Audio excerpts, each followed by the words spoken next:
नमस्कार, नई परख पर आप सब लोगों का स्वागत है। आज के दिन बिहार को नया मुख्यमंत्री मिला और नए मुख्यमंत्री के रूप में सम्राट चौधरी को चुना गया है। सम्राट चौधरी भारतीय जनता पार्टी के नेता हैं। वर्तमान समय में यानी कि नीतीश कुमार के मंत्रिमंडल में वे गृह मंत्री थे, उप मुख्यमंत्री थे। सम्राट चौधरी भारतीय जनता पार्टी में आने से पहले राष्ट्रीय जनता दल यूनाइटेड इत्यादि पार्टियों की यात्रा कर चुके हैं और 2018 में ही इन्होंने भारतीय जनता पार्टी में एंट्री ली थी। इस लिहाज से यह कहा जा सकता है कि उन्होंने एक जबरदस्त राजनीतिक कामयाबी हासिल की है, क्योंकि मात्र 8 वर्षों के भीतर वे भारतीय जनता पार्टी के प्रदेश स्तर के सबसे बड़े नेता बनकर उभर गए और वे मुख्यमंत्री बन गए। और इस लिहाज से यह कहा जा सकता है कि भारतीय जनता पार्टी ने वैचारिक स्तर पर अपना एक लचीलापन दिखाया है।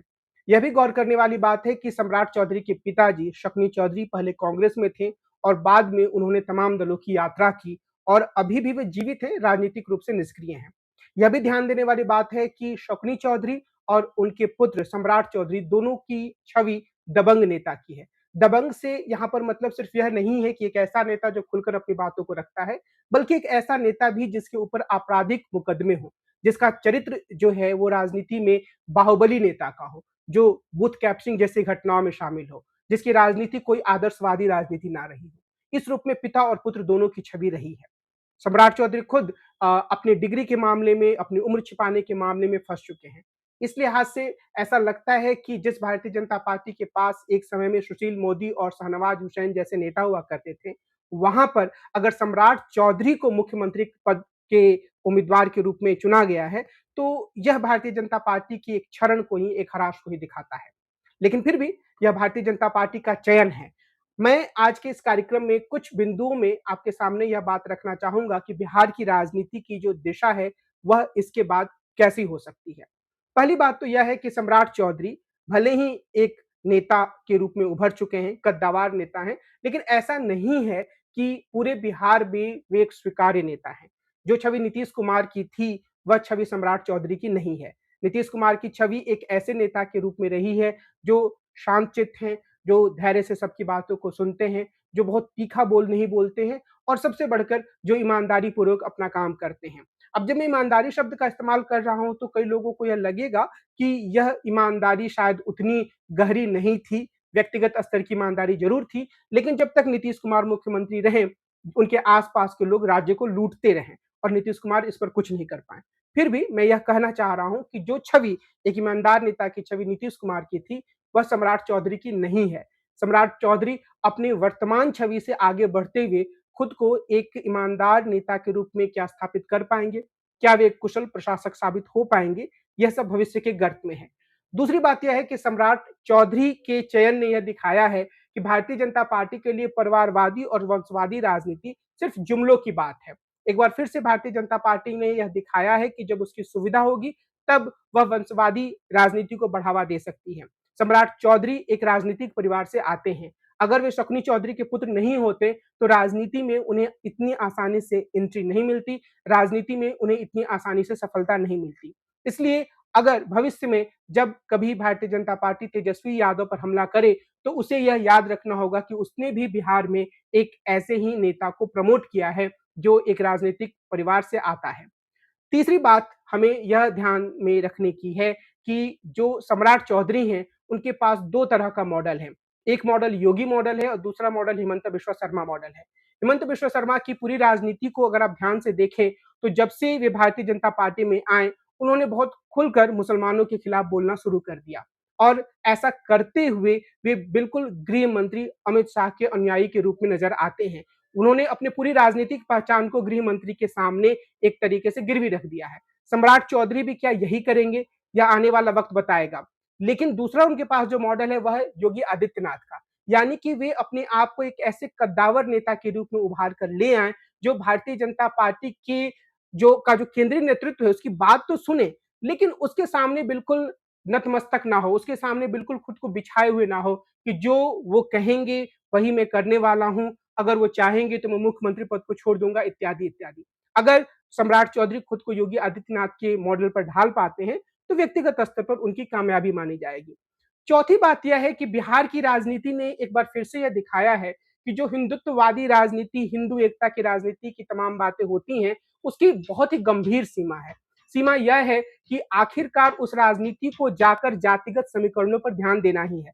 आप सबको याद होगा कि बार-बार भारतीय जनता पार्टी ये कहती रहती है कि नरेंद्र मोदी जी ओबीसी प्रधानमंत्री हैं, या जब भी मंत्रिमंडल का विस्तार होता है, तो गोदी मीडिया के द्वारा बहुत ही ध्यान से, बहुत ही करीने से यह बताया जाता है कि किस जाति के कितने मंत्री बने हैं और इस लिहाज से जातिगत संतुलन को हासिल करने की कोशिश की जाती है। बिहार में भी जब मुख्यमंत्री को चुना गया, तो उसमें सम्राट चौधरी का कोयरी होना एक महत्वपूर्ण कारक के रूप में काम कर गया। बिहार में कोयरी जाति की जनसंख्या बहुत ज़्यादा है, ऐसी बात नहीं है। 4.2% के आसपास कोयरी हैं और कुर्मी 2.8% के आसपास हैं। आमतौर पर यह माना जाता है कि दोनों की राजनीति एक साथ चलती है और यह माना जाता रहा है कि नीतीश कुमार का जो आधार वोट है, वह कुर्मी कोयरी का है। बाकी सारी चीज़ें भी उसमें जुड़ती हैं उनके अपने काम और व्यक्तित्व के कारण। तो कुर्मी और कोयरी मिलाकर 7% वोट बिहार में है और यह जो स्थिति है, वह लालू प्रसाद यादव की जाति जो कि 14% है, उसकी आधी है। लेकिन एक ऐसा सामाजिक समीकरण बना है जिसके आधार पर यादव जाति के बरक्स एक कुर्मी या कोयरी नेता को आगे बढ़ाने का विकल्प भी भारतीय जनता पार्टी के पास था।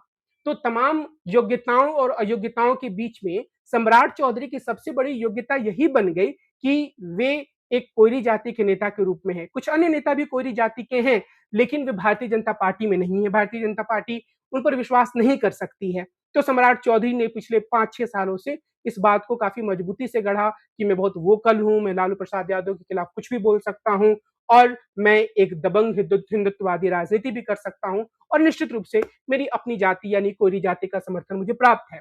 तो इस लिहाज से भारतीय जनता पार्टी ने यही उपाय देखा कि जो कुर्मी और कोयरी मतदाता हैं, जो कि जनता दल यूनाइटेड और भारतीय जनता पार्टी के प्रति लामबंद रहे हैं, के पक्ष में झुके रहे हैं, उस वोट बैंक को सहेजा जाए और बाकी सारी चीज़ों को हिंदुत्ववादी राजनीति के आसपास वहाँ से जोड़ने की कोशिश की जाए। और यह सबसे अजीब बात है कि भारतीय जनता पार्टी हर राज्य में अन्य जो जातियाँ हैं, मिसाल के तौर पर जो अगड़ी जातियाँ मानी जाती हैं, ब्राह्मण, भूमिहार, राजपूत, उन्हें बिहार में वो टेकन फॉर ग्रांटेड लेकर चल रही है कि अच्छा ये लोग जाएँगे कहाँ? वोट तो हमें ही देंगे। लेकिन 5वीं बात जो मैं आपसे कहना चाह रहा हूँ, वो ज़्यादा महत्वपूर्ण है और वह यह है कि सम्राट चौधरी का नेता के रूप में चुना जाना और मुख्यमंत्री बनना अन्य कई नेताओं के भीतर कुछ खास तरह की सुगबुगाहट ले आएगा कि वे भी अपने जातिगत आधार को मजबूत करें। अब ऐसा नहीं है कि सम्राट चौधरी बहुत लोकप्रिय नेता हैं, बस वो एक खास समय में खास तरह की रणनीति में फिट बैठ रहे हैं, तो वो मुख्यमंत्री बन गए। आप इस बात पर ध्यान दीजिए कि जिस जाति के चिराग पासवान हैं, उसका 5.2% मतदाता बिहार में है और जो सम्राट चौधरी की जाति है उसका सिर्फ 4.2%। लेकिन चूंकि चिराग पासवान भारतीय जनता पार्टी से बाहर है, तो भारतीय जनता पार्टी ने उन पर दांव खेलना सही नहीं समझा। उसी तरीके से आप इस बात पर ध्यान दें कि बिहार में जो ब्राह्मण है वो 3.6% है, राजपूत 3.45% है, कायस्थ काफी कम है 0.8% और जो ये संख्या है उसमें मुसहर को भी जोड़ लें जो जीतन राम मांझी की जाति वो भी 3.08% है। तो ऐसा नहीं है कि कोयरी जाति की जनसंख्या काफ़ी ज़्यादा है। लेकिन एक खास स्तर पर जब इन्हें फ़ायदा मिल रहा है, तो उसको लेकर अन्य जो जातियों के नेता हैं, उनके बीच में भी ये सुगबुगाहट आएगी, आनी चाहिए कि वे किस तरीके से जातिगत समीकरणों को साधें, जिससे कि उन्हें भी राज्य की सत्ता में अपनी हिस्सेदारी मिले या कम से कम नेतृत्व का मौका मिले। तो इसमें जो अन्य जातियाँ हैं, उनके भीतर अगर असंतोष पैदा होता है, तो उस असंतोष को भुनाना, वह बेहतर जातिगत समीकरण बनाना, यह सब विपक्ष का काम है। जो कांग्रेस पार्टी है, जो राष्ट्रीय जनता दल है, अगर वो इन सब चीज़ों को सही तरीके से साध पाए, तो निश्चित रूप से आने वाले समय में सम्राट चौधरी ने जो किला बनाने का सपना देखा है, उसको वो ध्वस्त कर सकते हैं और इसके लिए कम से कम राष्ट्रीय जनता दल को एक उदार मन दिखाना होगा और उन्हें कोशिश करनी होगी कि चिराग पासवान जैसे नेता उनके खेमे में आ जाए या जीतन राम मांझी उनसे जुड़े। अगर इस तरह की एक राजनीतिक लेन-देन की रणनीति विपक्ष अपनाता है, तो उससे काफ़ी कुछ सकारात्मक हासिल किया जा सकता है।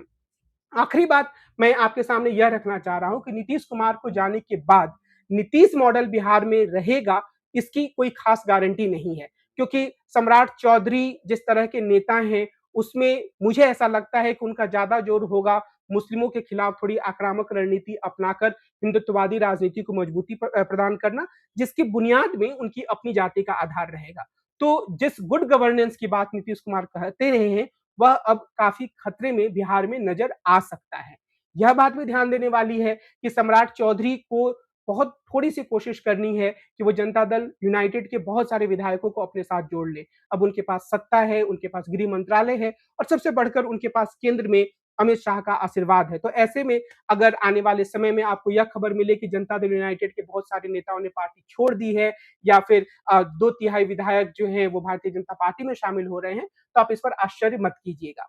अब अगर आने वाले समय में आपको ये पता चले कि निशांत कुमार उप मुख्यमंत्री बनने वाले हैं, तो आप इस बात की बहुत ज़्यादा संभावना मत देखिए कि निशांत कुमार नीतीश कुमार की तरह नेता बन पाएँगे। यह मुमकिन है कि उप मुख्यमंत्री पद के एक उम्मीदवार के रूप में या उप मुख्यमंत्री पद के रूप में ही उनकी छवि पर इतने दाग लग जाएँ कि वो आगे ना बढ़ पाएँ।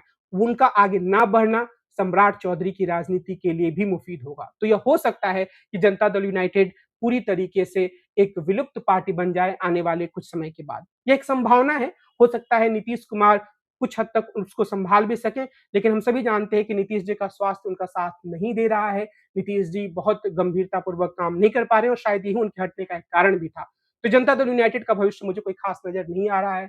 हाँ, मैं यह अंत में यह ज़रूर कहूँगा कि बिहार एक नए रास्ते पर चल पड़ा है, पहली बार वहाँ पर भारतीय जनता पार्टी का मुख्यमंत्री बना है।